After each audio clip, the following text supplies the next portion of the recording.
Good morning from Pam and follow your brush. Thank you for watching, following, subscribing, liking, all that kind of stuff that we do on the internet and on Facebook. And today I'm continuing my daily uh, posting, my exploration as I play this week and trying different things in different ways. I did want to mention dot cards today because if you don't have every single color of the rainbow, dot cards are a fabulous, fabulous way to go.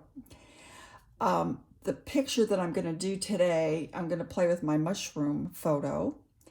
But originally, when I did this a few years ago, I was was in the hospital, believe it or not, and I took my dot cards with me so I could paint there and also have a sketchbook. And I did the same mushroom painting from dot cards. So this is a great way to go. I also use it as a way to keep track of what I have when I purchase it and when I need to reorder. Like this one says you need to order 222. So I bought that color a year ago, February. And you can see here to also need to order, need to order. Oh, I never did order it. Have a question mark. But you know when I finally ordered it was yesterday. This is Serpentine Genuine. I finally got that yesterday. But it's a great way to play with the different colors, see what you like, and if indeed you want to order them. Most companies do have them. These are ones that I already have. So this helps me to keep track of what I have and what I need to order and when. So that's also a great option. Today, I'm going to work on that mushroom photo. And my phone is charging in the other room, so I'm sorry I don't have it at the ready. I did do a little sketch here, though. Let me enlarge and see if we can get in here. And for this morning, I have sketched this, and I'm going to actually use some of my Gallo paints. I know you all hear me talk about Gallo and how much I enjoy them. This is the collect. This collection is called Natural Collection. It's kind of some earth tones, and for the mushrooms, it just seemed kind of like that was a good way to go. I don't have the photo in front of me. I should, but I don't. But I'm gonna go in here with a little bit of buff titanium to get some of these edges on this mushroom. I'm following my sketch. Maybe you can't see the sketch. Oh, it looks like you can see it a little bit. And again, I'm using my I'm sorry, not squirrel, silver fox from Tracy Levinson. You can go to levinsonbrushes.com to see what he has available. I really, really, really enjoy his brushes and painting with them. I like the bamboo handles. Makes it very easy and lightweight to hold, especially if you have arthritis or something. Okay, there's a little bit of a outline on that one. Come in here and get some of these lighter spots up here as well. And then I'll come back in and add some darker value. So yesterday I did my walnut ink, and I know many of you followed along with that episode. I call it episode because I'm kind of trying to do something a little bit every day. Don't expect this from me every week because it's hard to fit into my schedule. But this week, I'm trying to post something every day. And I'm working on my various and sundry reference photos. Let's come down here. This one has some light colors in here as well. Now the buff titanium tends to be a bit opaque, so be aware of that. Actually, on your dot cards, it will tell you the opacity, so you have an idea, and the pigment numbers if you want to compare it with other brands as well. If you watch Dr. Otto Kano on YouTube, she has that fabulous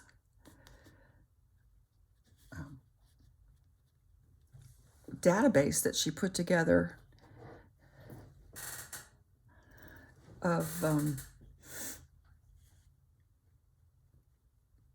pigment numbers. I'm sorry, I'm trying to think and paint at the same time.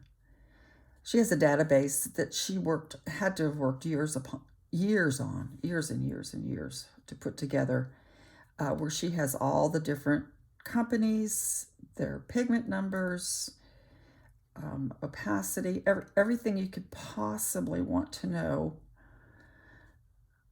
about any type of paint, company, or whatever. She's got it. She's got it on there. So I am starting this time with watercolor. You know, we start with our lights, colors, and then add the dark color. So I'm going in with the base coat of my buff titanium to kind of give myself an idea where I want to go with my mushrooms. I'm doing this from a little bit different of a vantage point than I did yesterday. Yesterday I cropped it and did just a couple that we did in the walnut ink.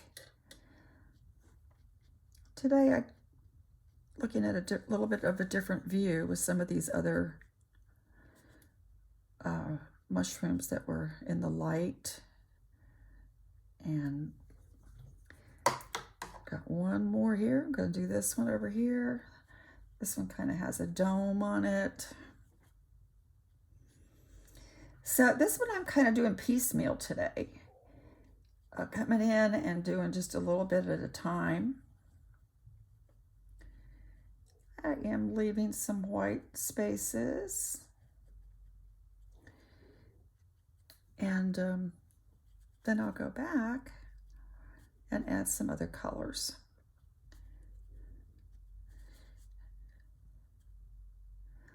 But this will give me a guide for when I do come back in, which I will do in just a minute, and add some more color to this. I love these little mushrooms because it was almost like a little, it's almost like a little fairy village is what I could imagine in my mind. This is that rock that's out there sitting in the front. All right, let me go to another section. This is kind of dried. The center of these mushrooms in this area were darker. And I have a color on here. This is my Gallo collection. It's called the natural. I don't know how to say it in Italian. Natural collection. I'm going to do my darker colors on the inside with some of this raw green umber. It has a little bit of a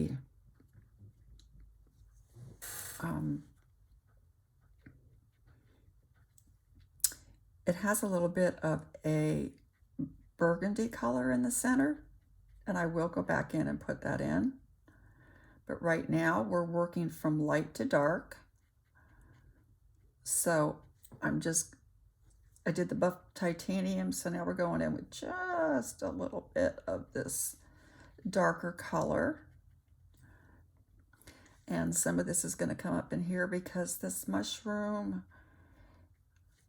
has like lines and folds, and this side is coming up.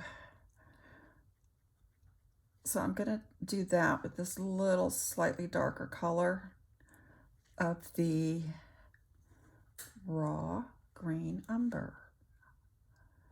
This one has lines as well, so let's do that too.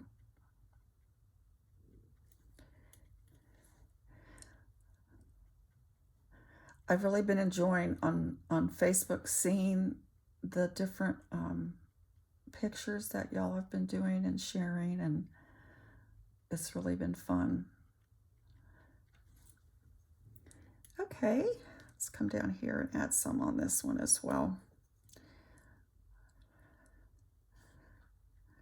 They're kind of, their spots, actually, like I said yesterday, are quite symmetrical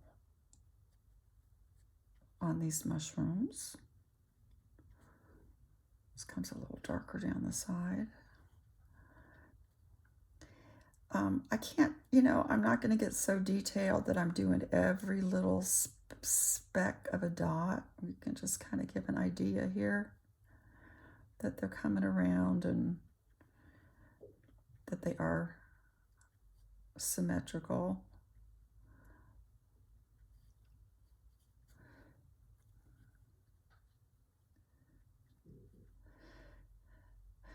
Now, like I said, the whole point of doing this together was that you can do these any way that you wish.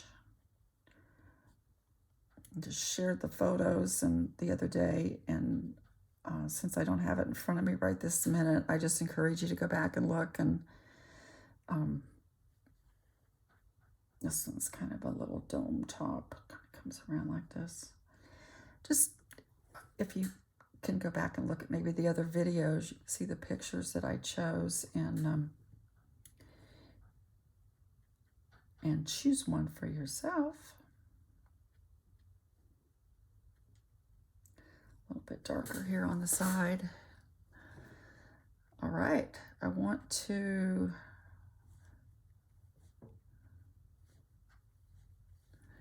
come back in with some more color. I'm liking this though. I'm liking how it's going. This needs a little more shape here. This brush has a great tip and is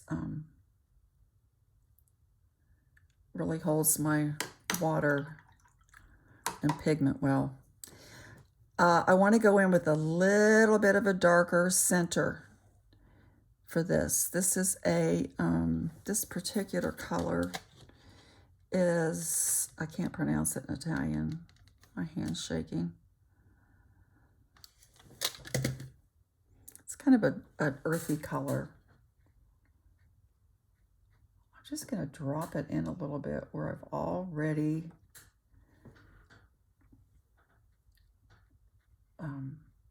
wet. I just kind of give an impression that this is coming up and out. So I want my brush to go up and out.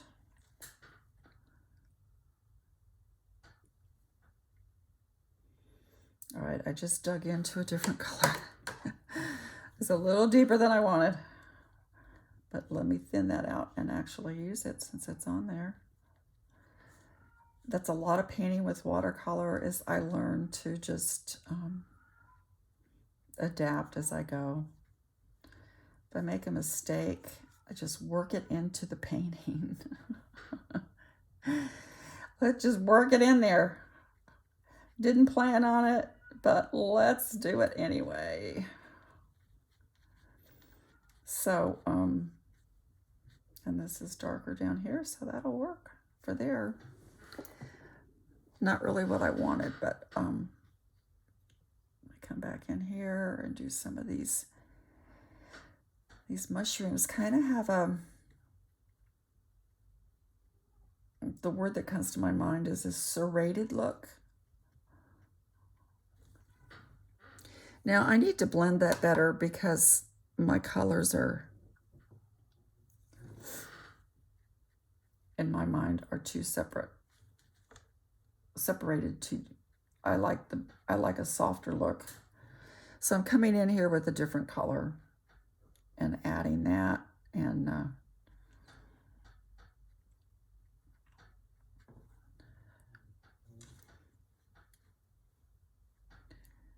to my mushrooms.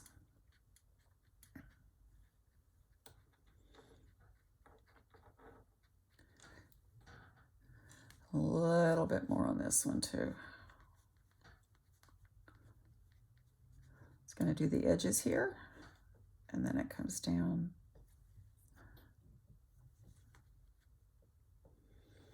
Just kind of barely touching my paper. I mentioned that yesterday. It's hard to explain the amount of pressure that I'm putting on the paper. Some might say I'm being too timid, but sometimes I call myself a dib-dabber.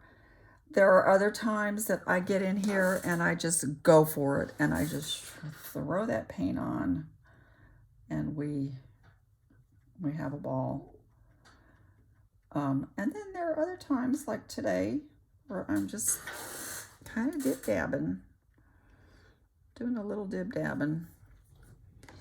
All right, let me come back in here and add some more color to these on the bottom. This is called Moroccan Ochre. If you're not familiar with Gallo, it's a company in Assisi, Italy. They make their own paints, handmade, and sell them once a month. They gather the local resources for their pigments, grind them, blend them,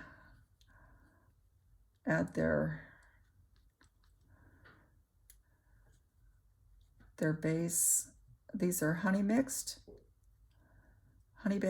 but they also have a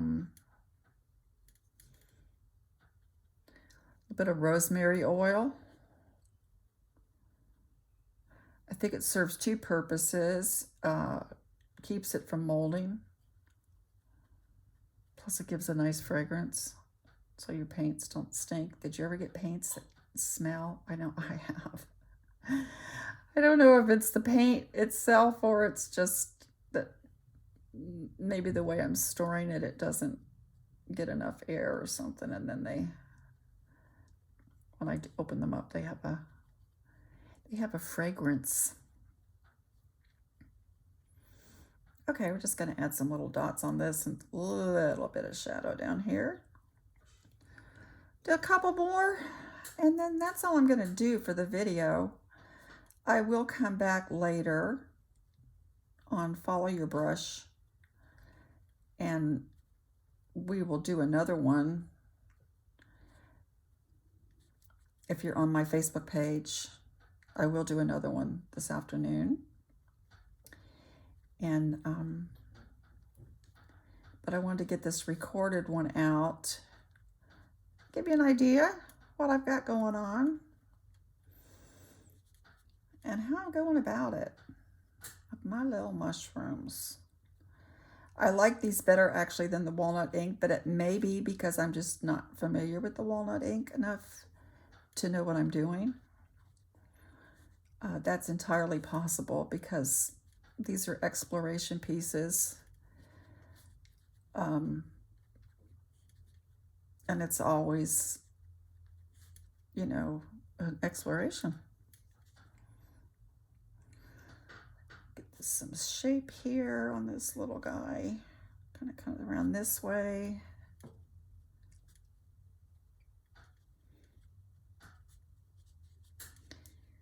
And just add that. Add a little bit more color to this one. And this really doesn't need to take long. I sketched it earlier, and then today I'm just coming back in, and let's add some shape and definition to these little guys in the yard. Centers are a little bit darker. I know I'm just really barely putting the, if you think I'm being too timid, I'm sorry. So I always tell my daughter she's timid with her colors. But then look at what I'm doing. I am being timid with my colors. Not really being timid. I'm just trying to be careful and just do certain areas. So there we go. A couple more over here. This is my little domed guy. So as you can see, I'm not really getting every single spot. I'm leaving whites. I am carefully placing my colors so that they're not really running into one another. Just let's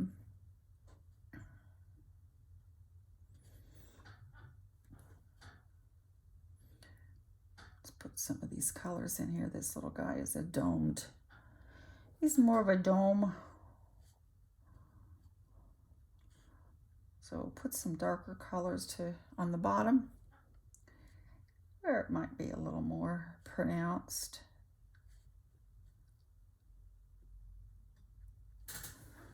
I like that one. And then there's always the possibility that you can go over it again with ink if you want and outline them. You can do ink first and then do a wash over your little mushrooms. That's another way to do it. There's so many possibilities, and that's why I like to explore and play, because as I do, I just learn so much. Now I'm just making this guy into a mushroom, and I just realized he's supposed to be a rock. That's what I get for not having my reference photo in front of me. I just made my rock into a mushroom. But that's okay. That looks cute too. Let me take some of this green. This says green earth. These wet very nicely and easily. It's kind of a lighter color. Oops. Just to add some maybe some background and some foliage in my garden, where my garden grows. This is wet on dry. Just give a little bit of a suggestion that we're in the yard. This is kind of a light painting. It's not real dark like I did yesterday with my walnut ink.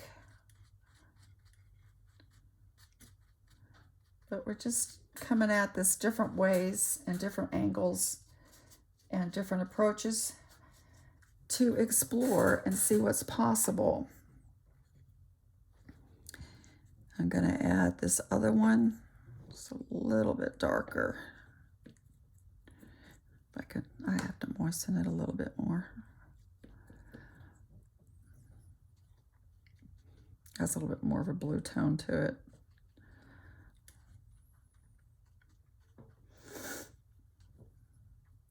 Coming across this way up here to denote my ground cover. A little horizontal, some horizontal lines, but yet then I'm going to come back in and do some just random organic grass spaces too. So there we go. There's another mushroom picture.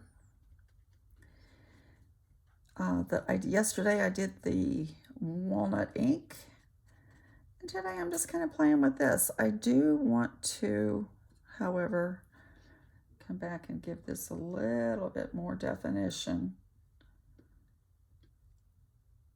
as to where the bottom of my mushroom is.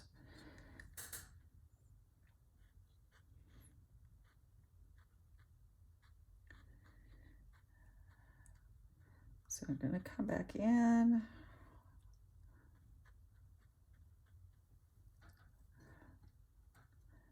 This one is the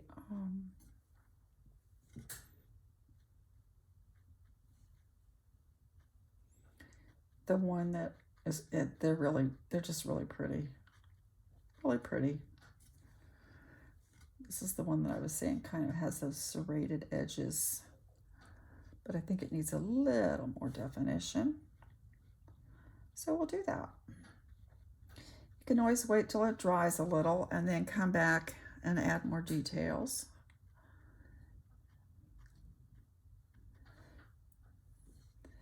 Often I get ahead of myself and I don't give myself the opportunity to come back in because I've overworked it with too much paint, too much, but I'm trying to be good. Trying to be good. Not always easy, but I'm trying. Let me give this one some more, a little bit more with the darker shade now that it's dry a little bit. So there we go. I know normally I just share with you some colors or whatever I'm working on at the time, swatching or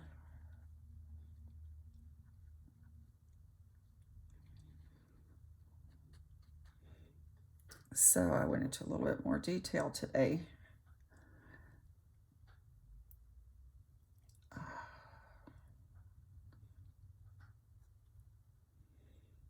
Let's give this guy some dots. It has dots.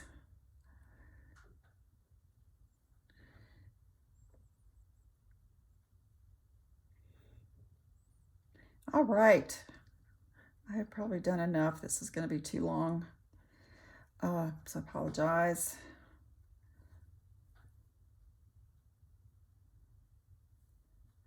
May come back and do something later too. But there you go. Here's our little mushroomies. And I still want to give this one more definition, but it's too wet, so I'm going to stop. Thanks for watching, and talk to y'all later. Bye.